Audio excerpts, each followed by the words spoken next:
Good morning, good afternoon, good evening. आप देख रहे हैं मैथमेटिक्स ज्ञान और मैं अनुपम शर्मा आपका हार्दिक स्वागत करता हूं। आज मैं क्लास 10th के बच्चों के लिए ये फर्स्ट चैप्टर रियल नंबर लेके आया हूं। ये चैप्टर यूपी बोर्ड और सीबीएसई बोर्ड दोनों के स्टूडेंट के लिए इंपॉर्टेंट है। इस चैप्टर से मिनिमम 2 क्वेश्चंस पूछे जाएंगे। एक क्वेश्चन 1 मार्क्स के लिए एमसीक्यू में और दूसरा क्वेश्चन 3 मार्क्स के लिए शॉर्ट टाइप क्वेश्चंस में। इस चैप्टर में हम लोग 6 चीजें पढ़ने वाले हैं। सबसे पहले इंट्रोडक्शन ऑफ रियल नंबर, दूसरी चीज यूक्लिड्स डिवीजन लेमा, तीसरा Euclid's division algorithm, fourth number fundamental theorem of arithmetic, fifth number rational numbers and 6 irrational numbers. इन 6 चीजों से मिल करके ये पूरा चैप्टर बना है। तो इन सारी चीजों को जानने के लिए आप वीडियो को अंत तक जरूर देखिए। तो आइए शुरू करते हैं।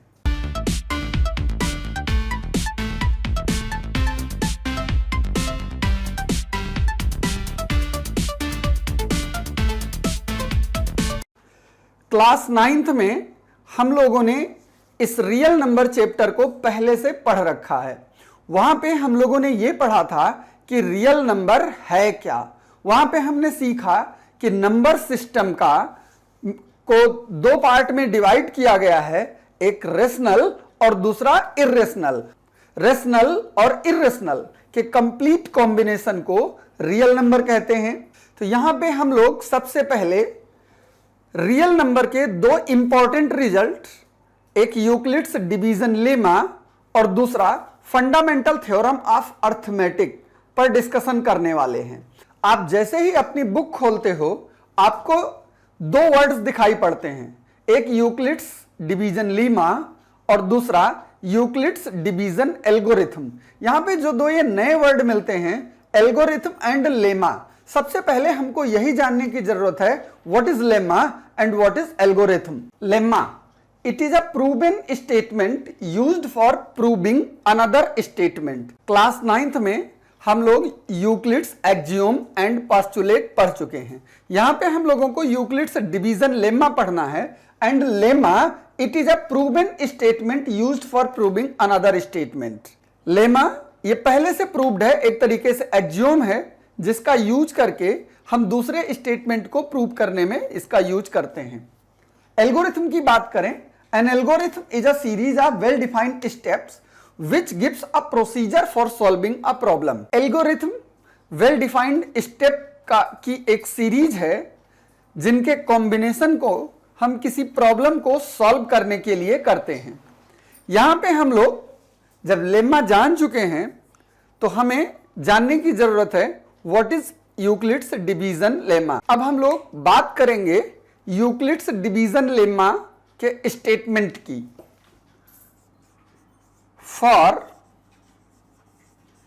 Any 2 positive integers a and b, there exists a unique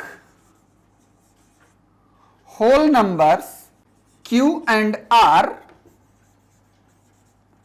such that a is equal to bq plus r, where 0 is less than or equal to r is less than b। ये statement है Euclid's division lemma का। ये जो statement है ये चूंकि division lemma है यानी एक तरीके से डिवीजन एल्गोरिथम है।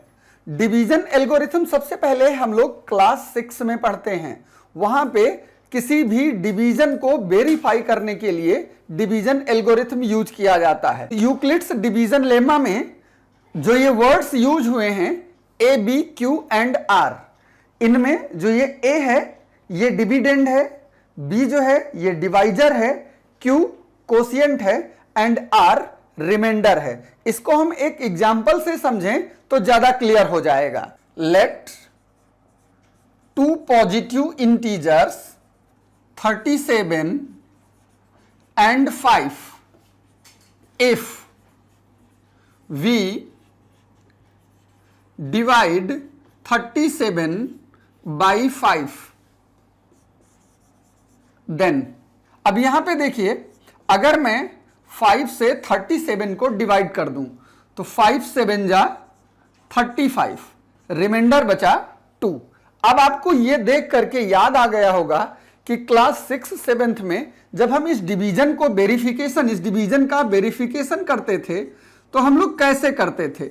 Dividend is equal to divisor into quotient plus remainder.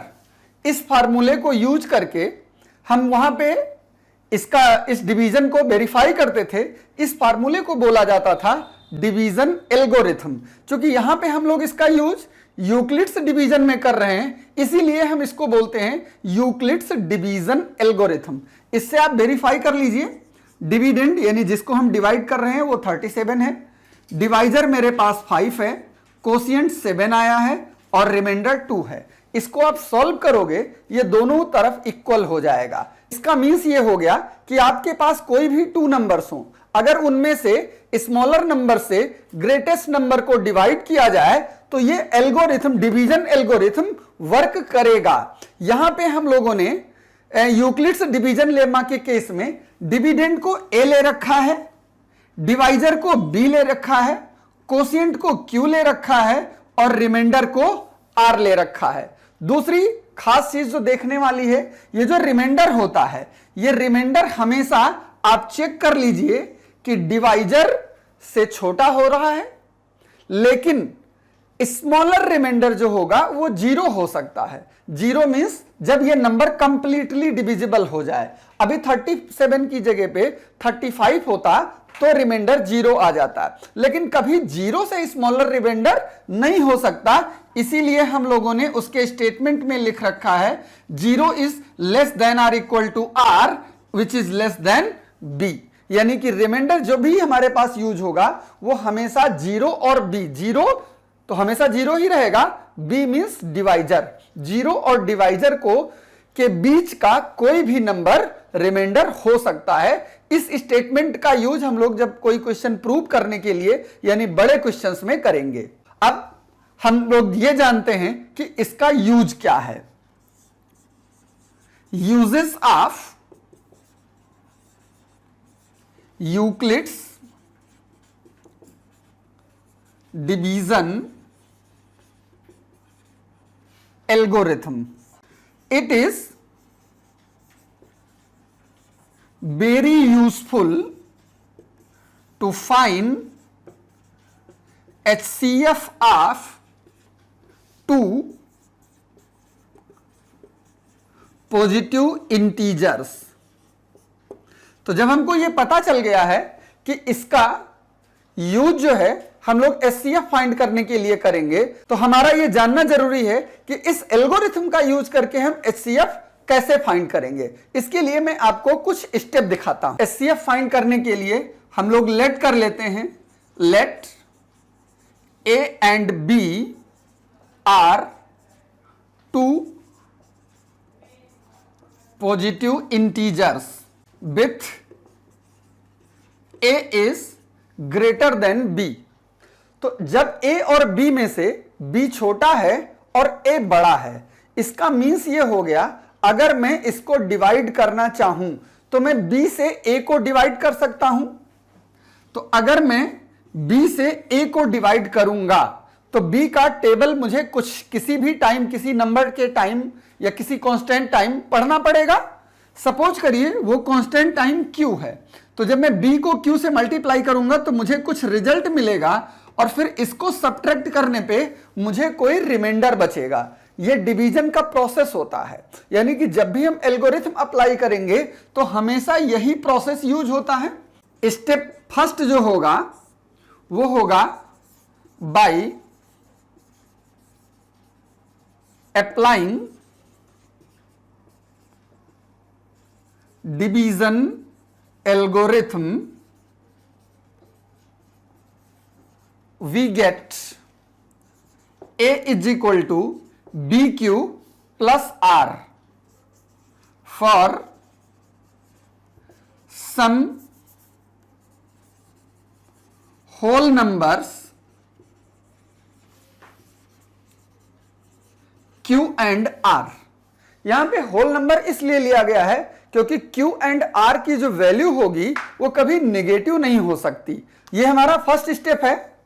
इस स्टेप में जो ये रिमाइंडर R होगा, R के बहुत सारे प्रोसेस हो सकते हैं। क्या पॉसिबल है कि R की वैल्यू 0 हो जाए, और पॉसिबल है कि R की वैल्यू 0 के बजाय कुछ और हो या फिर 0 ना हो, क्योंकि R का के बारे में मुझे पता है where 0 is less than or equal to R is less than B, यानी R जो भी आएगा वो 0 और B के बीच में आएगा। यानी पॉसिबल है कि R 0 हो और ऐसा भी पॉसिबल है कि R 0 ना हो। सेकंड हमारा है कि जब हम यूक्लिड्स डिवीजन लेम्मा को अप्लाई कर लेंगे तो पोजीशन हमारे पास हो सकती है if R is equal to 0 then divisor the number is HCF। ऐसा भी हो सकता है कि R की वैल्यू 0 ना आए, उस केस में then again apply division algorithm between divisor and remainder. तो दोबारा हम जो भी डिवाइजर हमारे पास होगा, यानी कि इस B और इस R में इसी एल्गोरिथम को दोबारा अप्लाई कर देंगे। फिर हमारे पास आएगा स्टेप थर्ड। स्टेप थर्ड में हमारे पास क्या है, इस प्रोसेस को हम तब तक अप्लाई करते रहेंगे जब तक मुझे रिमाइंडर 0 न मिल जाए। जहां पे हमें रिमाइंडर 0 मिला वहीं पे डिवाइजर हमारा HCF हो जाएगा। तो स्टेप थर्ड है continue the process till the remainder is 0। और जैसे ही हमें रिमाइंडर 0 मिलेगा तो हम लिख सकते हैं the divisor at this stage is HCF of A and B, यानी कि जो नंबर हमने लिए थे। इतने स्टेप को कंप्लीट करने से हम दोनों नंबर का HCF फाइंड कर सकते हैं। इस प्रोसेस को हम मैथमेटिकली भी करके देखते हैं ताकि आपको यह प्रोसेस और मजबूती से आ जाए। इसके लिए हम एक एग्जाम्पल देखें। आपके एनसीईआरटी की बुक से ये एक एग्जाम्पल है, find HCF of 135 and 225 using Euclid's division lemma. तो हमने आपको जो 3 स्टेप अभी बताए, उन्हीं तीनों स्टेप में मुझे इस क्वेश्चन को कंप्लीट करना है। तो सबसे पहले मैं यहां पे चेक करूंगा कि इन दोनों में कौन सा नंबर बड़ा है और कौन सा नंबर छोटा है। Here 225 is greater than 135। इसका मीन्स ये हुआ मैं 135 से 225 को डिवाइड कर सकता हूं। तो मैं रफ वर्क में 135 से 225 को डिवाइड कर देता हूं। रिजल्ट मुझे क्या मिलेगा, ये 1 टाइम जाएगा, तो 135 जब मैं इसमें से सब्ट्रैक्ट करूंगा तो ये मेरे पास बचेगा 90। तो अब मैं लिख दूंगा by applying Euclid's division lemma we get greater number, यानी डिविडेंड मेरा है 225 इज इक्वल टू डिवाइजर है 135 इंटू कोशिएंट है 1 और प्लस रिमाइंडर है 90। अब इसके बाद सेकेंड स्टेप में मुझे क्या चेक करना होता है कि क्या रिमाइंडर 0 है, और यहां पे आप देख पा रहे हो कि रिमाइंडर 0 नहीं है। तो जब रिमाइंडर 0 ना मिले मुझे, तो हमने क्या आपको सिखाया, तो हम लोग डिवाइजर और रिमाइंडर में फिर से इसी स्टेप को अप्लाई करेंगे। तो डिवाइजर 135 है और रिमाइंडर 90 है, यानी कि दोबारा मैं 90 से 135 को डिवाइड करूंगा। तो यहां पे डिवाइड करने से ये 1 टाइम फिर से जाएगा, 90 बचेगा 45। तो यहां पे मैं लिखूंगा again applying division algorithm we get, अब मुझे क्या मिल रहा है, डिविडेंड 135, डिवाइजर 90, कोशिएंट 1 और प्लस रिमाइंडर 45। अभी भी रिमाइंडर 0 नहीं है, तो फिर से मुझे वही काम डिवाइजर और रिमाइंडर को डिवाइड करना है, और यह तब तक करना है जब तक रिमाइंडर 0 ना आ जाए। तो रिमाइंडर मेरे पास 45 है और डिवाइजर है 90। तो इसको जब मैं डिवाइड करूंगा तो 45 2 जा 90, यहां पे रिमाइंडर 0 हो गया। तो मैं लिखूंगा अगेन अप्लाइंग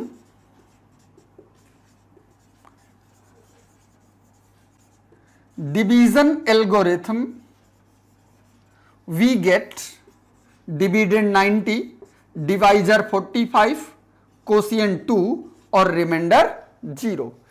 जैसे ही रिमाइंडर 0 आता है हमारा HCF डिवाइजर हो जाता है। तो मैं लिख दूंगा hence HCF of 225 and 135 is 45, और ये हमारा आंसर हो गया। इस तरीके से मैं किसी भी 2 नंबर्स का HCF निकाल सकता हूं। ध्यान आपको यही रखना है कि ये प्रोसेस तब तक आपको यूज करते रहना है जब तक आपको रिमाइंडर में 0 नहीं मिल जाए। जैसे ही रिमाइंडर में 0 मिलता है, प्रोसेस एंड। ये एक और एग्जांपल देखते हैं।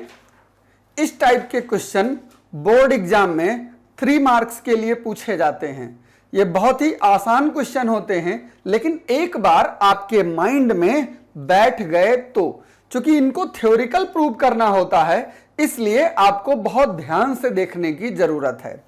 क्वेश्चन ने बोला कि यूक्लिड्स डिवीजन लेमा का यूज करना है, एल्गोरिथम मैंने आपको बता दिया।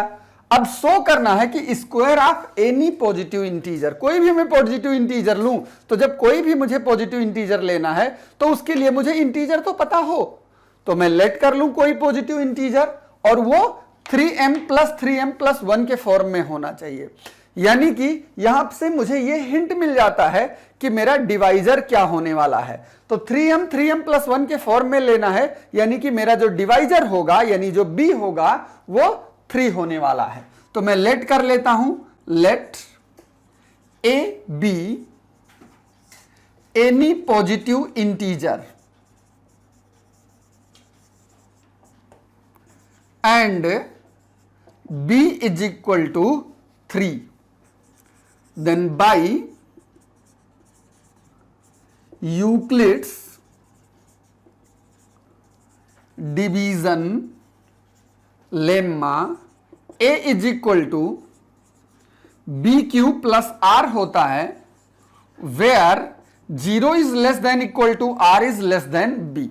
और इस पूरे क्वेश्चन में हमें सिर्फ एक चीज पता है, और वो है b की वैल्यू। तो मैं b के प्लेस पे b की वैल्यू को अगर पुट कर दूं तो ये बन जाएगा 3q + r, where 0 is less than equal to r is less than 3। तो जब मुझे यहां पे ये पता चल गया तो इसका मीन्स हो गया that is r is equal to क्या होगा, 0 से इक्वल भी है और 3 से छोटा है। यानी कि 0 हो सकता है, 1 हो सकता है, 2 हो सकता है, क्योंकि ये कंडीशन दे रहा है कि 0 से बड़ा होना चाहिए या इक्वल होना चाहिए और 3 से छोटा होना चाहिए। तो r की जो पॉसिबल वैल्यूज हैं वो है 0, 1 एंड 2। मैं इन वैल्यू को इसमें अप्लाई कर दूंगा। When r is equal to 0 then a is equal to 3q plus 0, this implies a is equal to 3q। But question ने आपसे क्या कहा है, square of any positive number, means हमें इसका स्क्वायर चाहिए। तो अगर मैं a का स्क्वायर करूंगा तो ऑब्वियस है कि 3q का भी स्क्वायर हो जाएगा और ये बनेगा 9q स्क्वायर। लेकिन मुझे फॉर्म कैसी चाहिए, 3 की, और ये तो 9 हो गया। तो इस 9 को मैं 3 में चेंज कर सकता हूं, इसका फैक्टर 3 निकाल करके। तो अगर 9 से 3 फैक्टर निकाल दिया जाए तो मेरे पास बचेगा 3 into 3q square. That means a square is equal to 3m, where m is equal to 3q square. ये मेरे पास कंडीशन हो गई फॉर सम इंटीजर m, यानी कोई ऐसा इंटीजर है जो मेरे पास ये 9q स्क्वायर आया था, इसको 3m में चेंज कर सकता है, और वो है 3q स्क्वायर, जिसको मैंने m के इक्विवेलेंट लेट कर रखा है। ये कंडीशन तब हुई जब r की वैल्यू 0 हो, लेकिन r की वैल्यू तो 1 भी हो सकती है, 2 भी हो सकती है। तो मुझे सब पर बात करनी है। तो when r is equal to 1 then a is equal to 3q plus 1, but मुझे इसका स्क्वायर चाहिए, तो a square is equal to 3q plus 1 square. अब ये a plus b whole of square formula बन रहा है, तो a स्क्वायर यानी कि 3q स्क्वायर प्लस 2ab, तो 2 इंटू 3q इंटू बी के प्लेस पे 1 है, और plus b square, means a square मेरे पास हो गया 9q square 6q plus 1, but मुझे तो 3m के फॉर्म में चाहिए। और इन दोनों में आप देखिए 3 कॉमन हो सकता है, तो अगर मैं इन दोनों में से 3 कॉमन ले लेता हूं तो मेरे पास क्या बचेगा, 3q स्क्वायर प्लस 2q और लास्ट में प्लस 1 है। तो मैं इसको लिख सकता हूं a square is equal to 3m plus 1, where m is equal to 3q square plus 2q। क्यों? क्योंकि m कोई भी इंटीजर है, तो कोई भी इंटीजर का मतलब उसकी वैल्यू कुछ भी पॉसिबल है। तो यहां पे मुझे a स्क्वायर मिल गया 3m प्लस 1 की फॉर्म में। अब मैं इसको 2 के लिए भी चेक कर लेता हूं।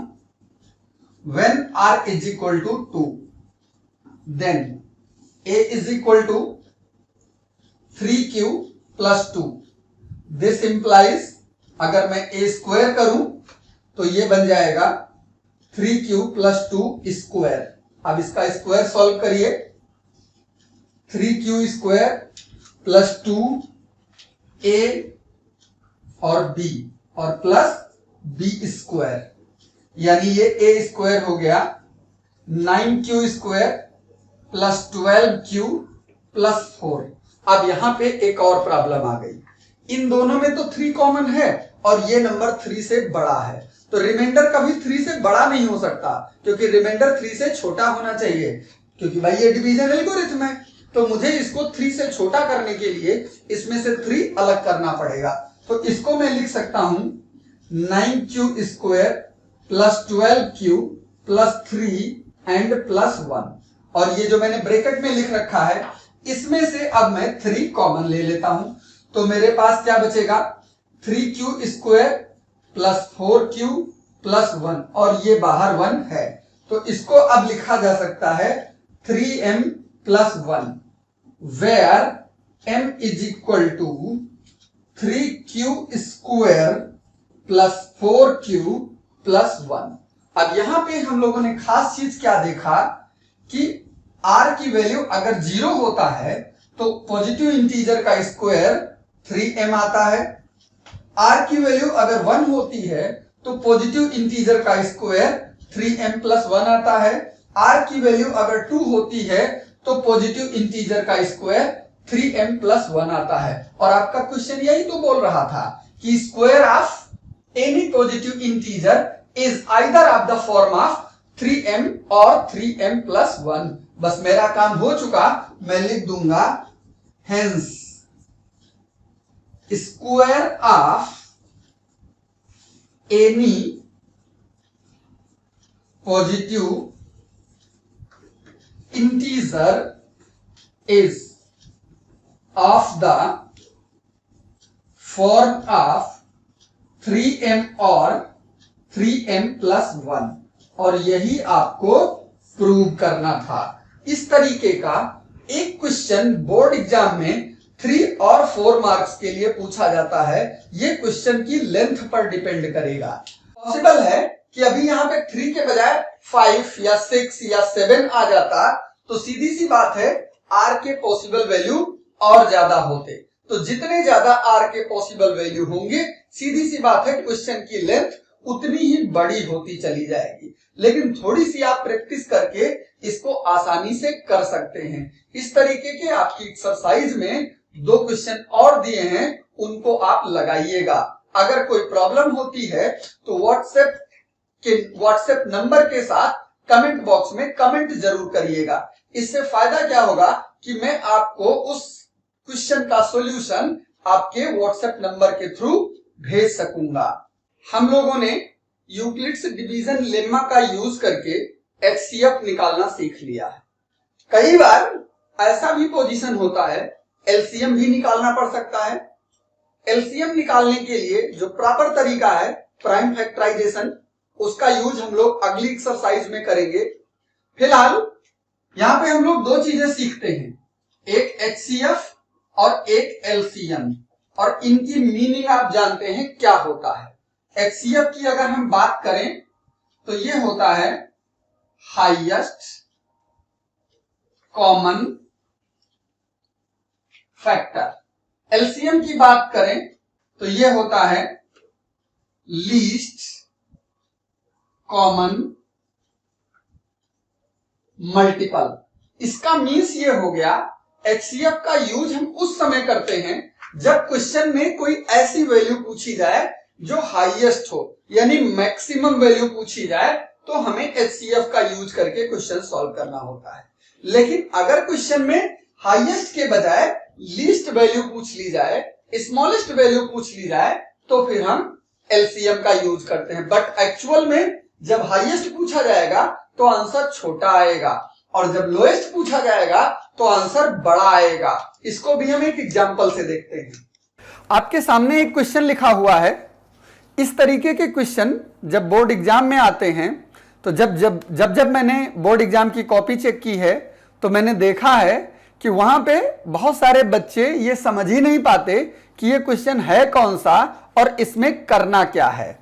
क्वेश्चन में सारा कुछ क्लियर है। मैंने आपको अभी क्या बताया कि एचसीएफ जो होता है वो हाईएस्ट कॉमन फैक्टर होता है, और मैक्सिमम भी एक तरीके से हाईएस्ट ही हुआ। तो जब भी मुझे हाईएस्ट पता करना होगा तो मुझे सीधे एचसीएफ निकाल देना होता है। तो यहां पे मैक्सिमम नंबर है, तो मुझे ये 616 और 32 का एचसीएफ निकाल देना है। बस मुझे पता चल जाएगा maximum number of column in which they can march. तो यहां पे चूंकि मुझे मैक्सिमम नंबर पता करना है, तो the maximum number of columns is equal to HCF of 616 and 32। और HCF निकालना मैंने आपको सिखा दिया है कि 2 नंबर्स का HCF आप कैसे निकाल सकते हैं। तो यहां पर भी आप यूक्लिड्स डिवीजन लेमा का यूज करके इसका HCF आसानी से निकाल सकते हैं, और जो HCF आएगा वही इसका आंसर होगा। यह आपके लिए एक तरीके से होमवर्क भी है। इसका एचसीएफ निकाल करके इसके आंसर को आप कमेंट बॉक्स में कमेंट करिएगा। अगर कोई प्रॉब्लम एक्सरसाइज 1.1 में आपको होती है तो आप अपने व्हाट्सएप नंबर के साथ कमेंट करिएगा, क्वेश्चन लिख दीजिएगा, मैं आपको उसका सॉल्यूशन आपके व्हाट्सएप नंबर पे प्रोवाइड कराने की कोशिश करूंगा। वीडियो बहुत लंबी ना हो, इसके लिए मैं अपनी इस वीडियो को यहीं पे समाप्त करता हूं। बहुत जल्दी आपको अगली एक्सरसाइज के साथ फिर मिलेंगे। तब तक के लिए नमस्कार, बाय बाय।